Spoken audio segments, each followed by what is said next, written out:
Atenção, tempestades, a formação de um ciclone e a chegada de uma frente fria no Brasil neste final de semana. Você sabe o que significa a expressão BRICS? Vamos falar sobre ele neste vídeo. E no destaque da astronomia, vamos falar sobre o eclipse solar anular ou anel de fogo no Brasil no mês que vem. Quais cidades serão afetadas por estas tempestades e pelo ciclone previsto? Será que vai chover na sua cidade? Quer saber a resposta? Então, vem comigo. Seja bem-vindo ao canal Tudo sobre Geografia. Eu sou o professor Bruno Barros e aqui nós fazemos vídeos sobre astronomia, fenômenos da natureza e aulas de geografia. Se você tem interesse nesse tipo de assunto, já se inscreve no canal e deixa o seu like para fortalecer a nossa comunidade educativa aqui no YouTube. No vídeo de hoje vamos falar sobre as fortes chuvas e o tempo severo que estão de volta e prometem causar um impacto significativo na região sul do Brasil. Temos a previsão de um ciclone, frente fria e tempestades no Brasil nos próximos dias. Vamos analisar também uma expressão bem atual no campo da geopolítica mundial, o BRICS. E por último, vamos analisar os destaques da astronomia para essa semana. Então você precisa assistir esse vídeo até o final para entender tudo o que vai ocorrer nos próximos dias. E já comenta aí como está o tempo na sua cidade agora. Está chovendo, está fazendo frio, está calor? Comenta o nome da sua cidade, a condição climática neste momento. A sua opinião é sempre muito importante e eu gosto muito de ler os seus comentários. Outra coisa bem legal que você pode fazer também ao comentar nesse vídeo é responder comentários de outros inscritos aqui do canal. Isso vai fortalecer a nossa comunidade educativa. Então, capricha aqui embaixo no comentário, viu? Vamos começar falando sobre a região sul do Brasil, que após alguns dias de calmaria, a chuva está de volta e promete causar um impacto significativo. O primeiro final de semana de setembro traz consigo a formação de uma nova frente fria com previsão de chuvas na maior parte da região sul, com exceção de algumas áreas de Santa Catarina e Paraná que ainda desfrutam de ar seco. O grande destaque está no risco de tempo severo, que abrange uma extensa área desde o sul do Rio Grande do Sul até o norte do Paraná. Essa chuva intensa também pode afetar a agricultura na região. Os produtores de milho no Paraná estão particularmente preocupados, já que a colheita da segunda safra ainda está em andamento. Além do final de semana chuvoso, nossos modelos climáticos indicam que setembro pode ser um mês mais úmido do que o normal na região sul. Isso significa que podemos esperar mais chuvas nos próximos dias e semanas. No entanto, é importante notar que a distribuição dessas chuvas será desigual, com algumas áreas recebendo mais precipitação do que outras. Não tire os olhos da tela, pois as revelações a seguir vão te surpreender. Continue assistindo e não perca nenhum detalhe sobre o que está prestes a ocorrer no Brasil. Olha só a pergunta que eu vou responder agora. Depois da chuva, será que o frio retorna? Sim, podemos esperar uma queda gradual nas temperaturas nos próximos dias, mas nada muito intenso por enquanto. A presença de nuvens e chuva tende a manter o frio mais ameno, pelo menos por enquanto. A passagem de uma frente fria pelo Uruguai e pelo Rio Grande do Sul vai provocar tempestades localizadas com possibilidade de queda de granizo em áreas isoladas do estado gaúcho, Santa Catarina, Paraná e sul do Mato Grosso do Sul. A chuva mais significativa deve ser registrada no noroeste e norte do Rio Grande do Sul e no sudeste de Santa Catarina, com volumes em torno de 100 milímetros. A rápida passagem da frente fria pela região sul do Brasil vai provocar um cavado, uma área de baixa pressão sobre o Rio Grande do Sul no domingo, dia 3 de setembro, mantendo a ocorrência de tempestades localizadas com volumes significativos de chuva em torno de 100 milímetros entre o estado gaúcho e Santa Catarina. Na madrugada da próxima segunda-feira, dia 4 de setembro, a previsão ainda indica a formação de um ciclone extratropical no oeste do Rio Grande do Sul, nas proximidades da cidade de São Borja. A previsão também indica fortes rajadas de vento, podendo atingir aproximadamente 100 km por hora em áreas isoladas dos 3 estados da região sul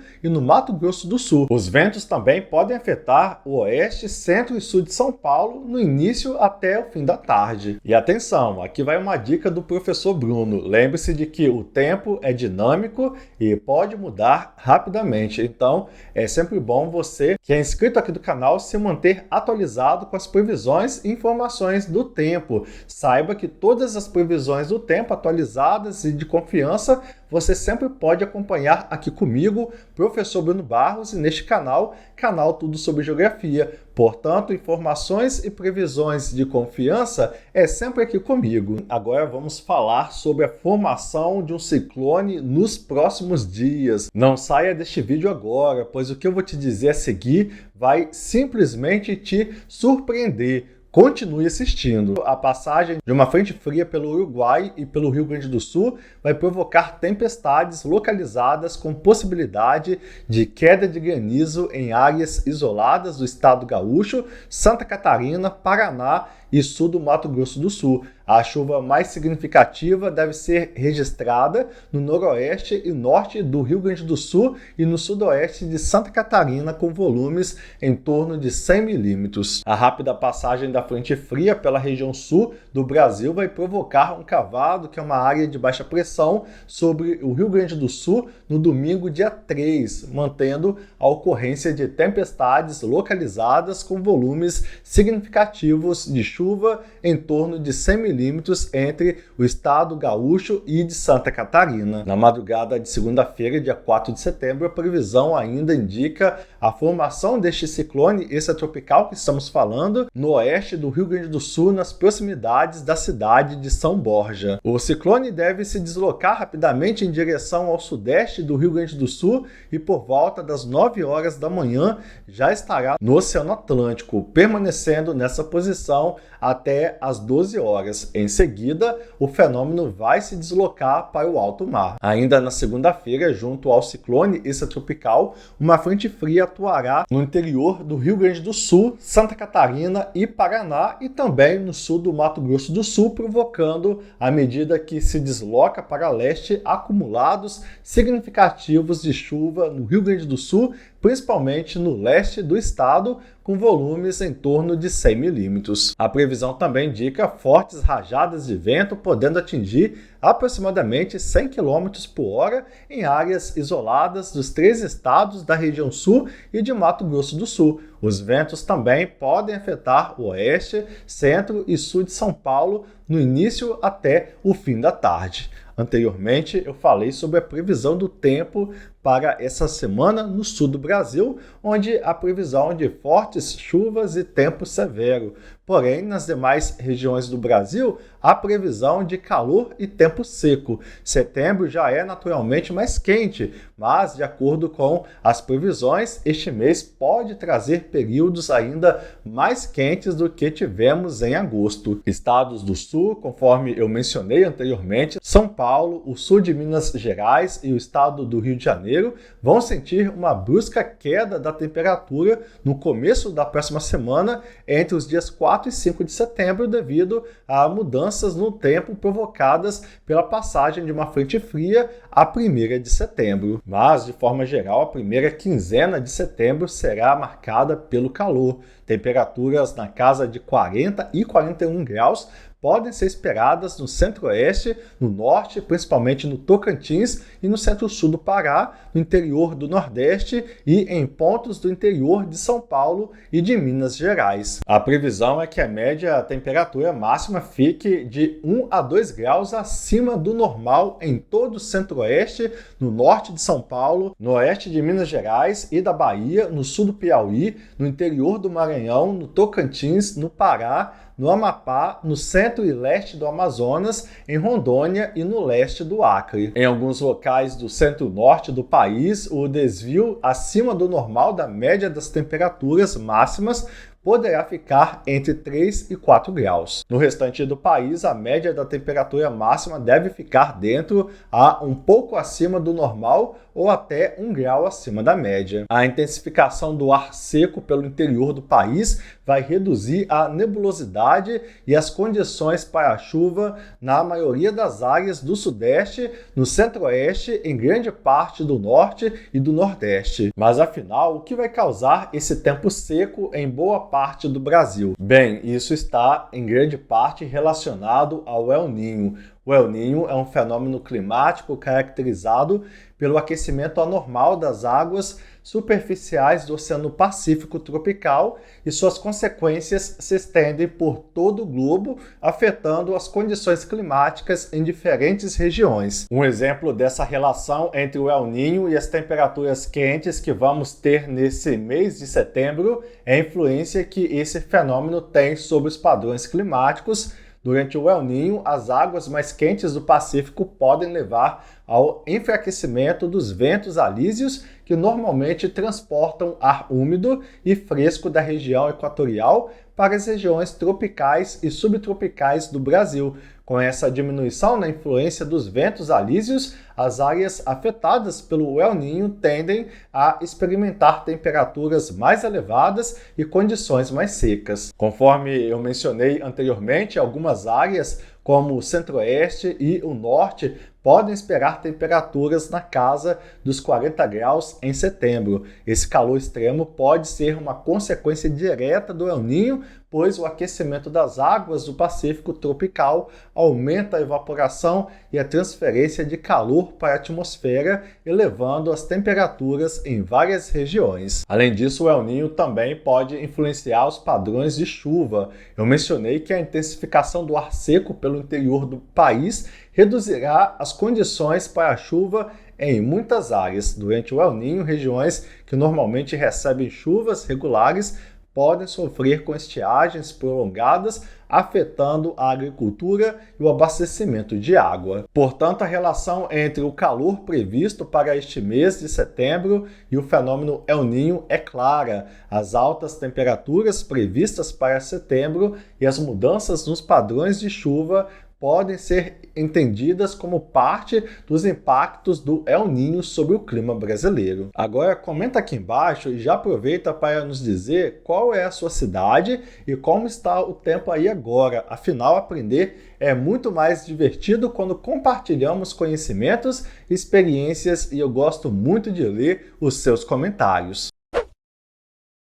Fala, aluno! Professor Bruno Barros, curso online de Geografia, módulo bônus. Isso mesmo, esse é o módulo bônus, onde nós vamos analisar aí a economia mundial, vamos falar a respeito de blocos econômicos, vamos falar a respeito do BRIC ou BRICS, vamos falar a respeito da União Europeia e muito mais. Vai ser um módulo bônus bem legal para reforçar o seu aprendizado e contribuir para a sua aprovação. Então fica com a gente até o final desse módulo. Serão 4 aulas, onde no primeiro nós vamos analisar esse tema aqui, ó, BRIC, Extensivo Geografia União Europeia. Na sequência nós vamos falar a respeito da América Latina, vamos falar sobre o que são blocos econômicos e muito mais. Vai ser bem interessante esse módulo. E antes de entrar no assunto da aula propriamente dito, é importante a gente definir o que são blocos econômicos.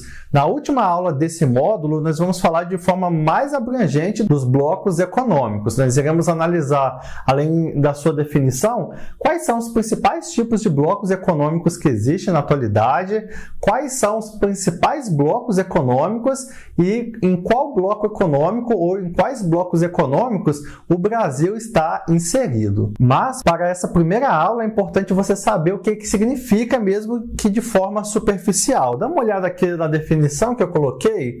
O que são blocos econômicos? São parcerias econômicas entre países com o objetivo de obter vantagens comerciais, tá? Então, uma parceria entre países. Nesse primeiro momento, nós vamos falar de BRICS, porém, no segundo momento, no segundo bloco dessa aula, nós iremos analisar a União Europeia. Então, quando eu falo de parcerias econômicas, os blocos econômicos, hoje nesse mundo multipolar, onde vários polos de poder existem e tentam dominar a hegemonia mundial, um país ele não consegue se sair bem economicamente sem ter algum tipo de parceria, alguma parceria econômica e política. Assim, os blocos econômicos são a melhor saída para países, especialmente os países pobres, participarem e obterem algum tipo de vantagem econômica. Assim, muitos classificam o BRIC como um bloco econômico, mas você vai ver que não é. Porém, a União Europeia, que nós vamos ver depois, é um bloco econômico. Então, é importante a gente saber essa diferença e durante essa aula, durante esse módulo, isso vai ficar bem claro para você. Vale a pena destacar que para um bloco econômico ser considerado como tal, precisa ter um estatuto, precisa ter um acordo assinado entre todos os países envolvidos, a comunidade internacional precisa saber disso, precisa ser informada, existe todo um procedimento por trás da criação de um bloco econômico. Quais são as regras, quais são as vantagens econômicas que existem entre eles e assim por diante. Mas vamos falar um pouco sobre o BRIC para você entender que ele não é um bloco econômico. Olha só, aqui em cima está BRIC porque originalmente esse bloco, essa parceria surgiu com esse nome, BRIC. Por que BRIC? Veja só, ele é um acrônico de 5 países.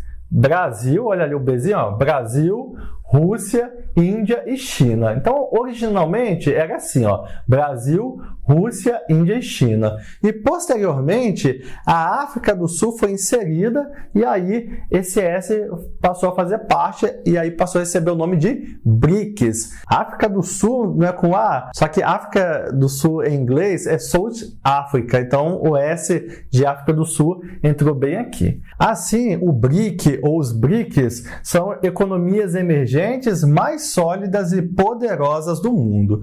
Nós sabemos que existem as economias consideradas desenvolvidas, as economias ricas, por exemplo, Estados Unidos, nós podemos falar do Canadá, de vários países da Europa, o Japão, são economias ricas, economias desenvolvidas. E as economias mais pobres são consideradas subdesenvolvidas, elas são consideradas emergentes, quando a economia desses países vai bem. Então, os BRICS nada mais são do que um grupo de países emergentes com uma economia mais sólida, mais desenvolvida, com grande influência na economia mundial. Mas olha só essa informação desse lado aqui, ó. Não é um bloco econômico atualmente, porém com várias parcerias comerciais importantes. Pode ser que em algum momento da história os BRICS se tornem um bloco econômico, com estatuto, né, com todas as vantagens, todos os procedimentos de um bloco econômico.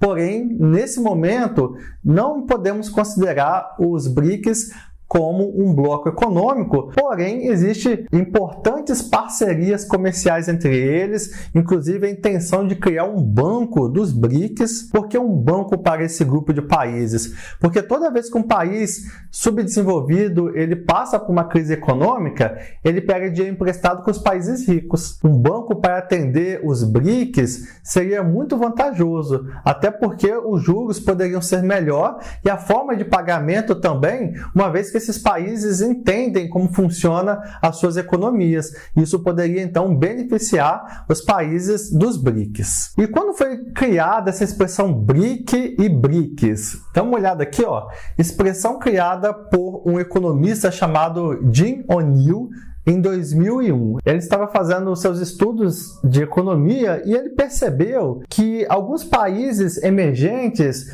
tinham uma economia muito sólida, muito desenvolvida, em comparação com os demais subdesenvolvidos. Não é que esses países têm uma economia extremamente sólida. Por exemplo, o Brasil, nós sabemos a situação do Brasil, da Rússia, da África do Sul e assim por diante.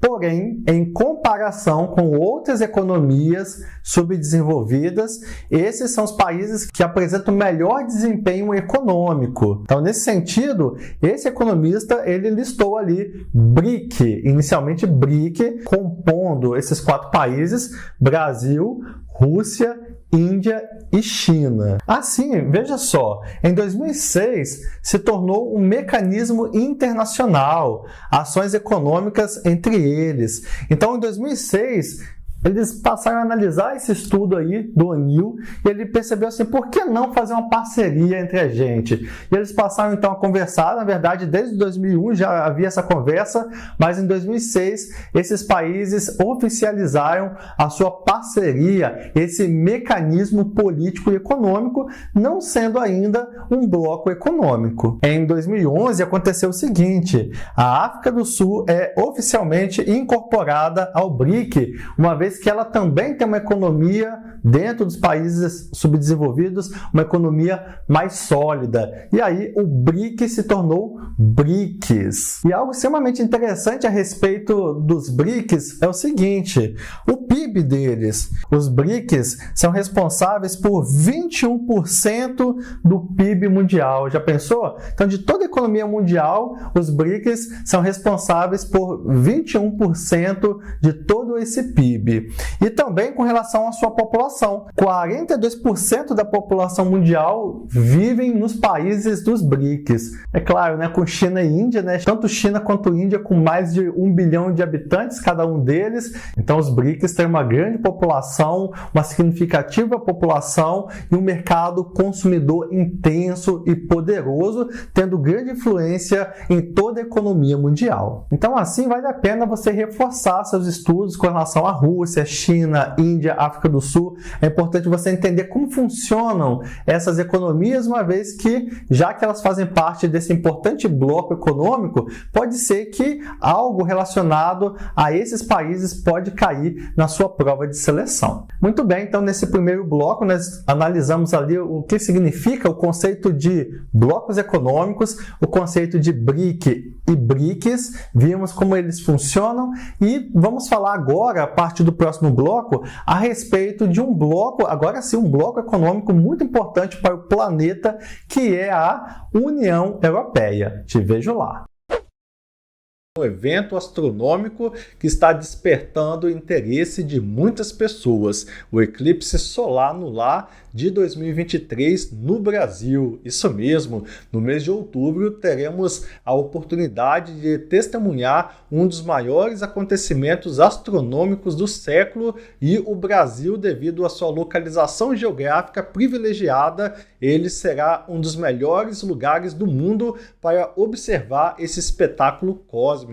Vamos mergulhar nessa exploração celestial e entender todos os detalhes desse fenômeno extraordinário. E você que é inscrito aqui do canal, já ouviu falar sobre eclipse solar anular? Bem, esse fenômeno ocorre quando a Lua, o Sol e a Terra se alinham em uma configuração especial. A Lua passa entre o Sol e o nosso planeta, criando uma sombra que, ao contrário de um eclipse solar total, não cobre completamente o Sol. Em vez disso, ela deixa visível um anel de luz ao redor do Sol, conhecido como anel de fogo. Essa particularidade é o que torna esse eclipse tão intrigante e único. Imagine uma dança cósmica onde a Lua desliza em frente ao Sol, criando um cenário que parece saído de um filme de ficção científica. Esse jogo de luz e sombra não apenas fascina observadores em todo o mundo, mas também oferece oportunidades incríveis para estudar as interações entre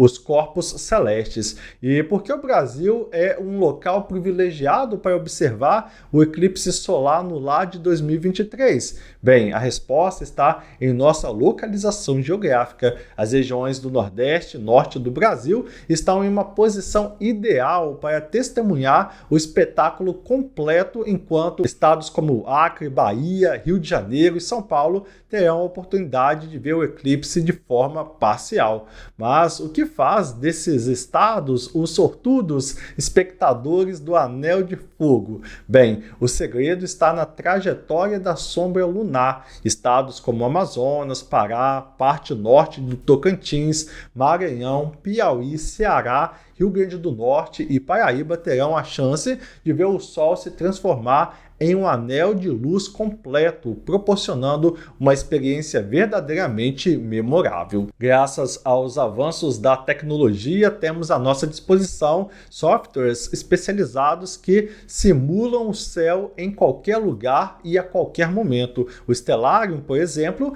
é um programa que oferece uma visão detalhada do céu, permitindo que amantes da astronomia se preparem para eventos como esse eclipse. Com o uso de ferramentas como o Stellarium, podemos planejar com antecedência o momento exato em que a anularidade do Sol ocorrerá em cada localidade. Essa maravilha da tecnologia nos dá a oportunidade de nos prepararmos para apreciar esse espetáculo celestial de forma plena. Agora que você já sabe sobre a grandiosidade desse fenômeno, vamos falar sobre a data. O eclipse solar anular de 2023 no Brasil está marcado para o dia 14 de outubro de 2023. Lembre-se de que o horário varia de acordo com a região em que você se encontra. Imagine olhar para o céu e testemunhar a transformação do Sol em um anel de luz radiante. Vai ser algo espetacular. E vocês que são inscritos aqui do canal estão ansiosos para participar dessa experiência astronômica? Compartilhe aqui embaixo nos comentários. Afinal, aprender é muito mais divertido quando compartilhamos conhecimentos e experiências, e eu gosto muito de ler os seus comentários. E uma novidade, a partir do mês de setembro nós vamos trazer com alguma frequência lives sobre astronomia, falando do eclipse, fazendo aquele esquenta que nós sempre fazemos quando há um evento assim. E claro, no dia 14 de outubro, com certeza iremos transmitir esse eclipse para o Brasil e para o mundo, e eu conto muito com a sua participação. Por isso, se você é novo aqui no canal, já se inscreve aí, ative o sininho, as notificações para não perder essas lives incríveis que virão nos meses à frente. Outra história que está dando o que falar é o desastre envolvendo a Luna 25, uma sonda espacial russa que foi enviada à Lua e que tinha como objetivo ser a primeira missão a pousar no Polo Sul da Lua. Essa missão, que despertou a curiosidade de muitos, infelizmente entrou em uma órbita imprevisível, resultando em um fracasso que poderá afetar todo o programa lunar russo. Vamos entender o que aconteceu. A missão Luna 25 tinha como alvo um lugar inexplorado até então, o Polo Sul da Lua. Os cientistas acreditavam que essa região poderia conter importantes reservas de água congelada e elementos preciosos. Essa ambição se deve à longa pausa que a Rússia fez em suas missões lunares, pois a última tentativa havia sido a Luna 24 no ano de 1976. A Agência Espacial Russa perdeu contato com a espaçonave, e isso ocorreu quando a sonda estava sendo desviada para a órbita de pré-pouso. A sonda entrou em uma órbita imprevisível e, como resultado, colidiu com a superfície lunar. Esse acidente trouxe grandes preocupações sobre o programa lunar russo e as razões por trás dessa falha. O sistema de controle do voo da Luna 25 era considerado uma área vulnerável que passou por várias correções. Essa missão escolheu um pouso lunar mais ambicioso, ao contrário da prática mais comum de realizar missões orbitais antes de pousos. Especialistas acreditam que esses fatores podem ter contribuído para a tragédia. O fracasso da missão Luna 25 terá impacto impactos significativos no futuro do programa lunar russo. Um ex-pesquisador do programa espacial da Rússia prevê um atraso considerável nas futuras missões da Agência Espacial Russa, possivelmente até 2028 ou mais tarde. Essa situação preocupante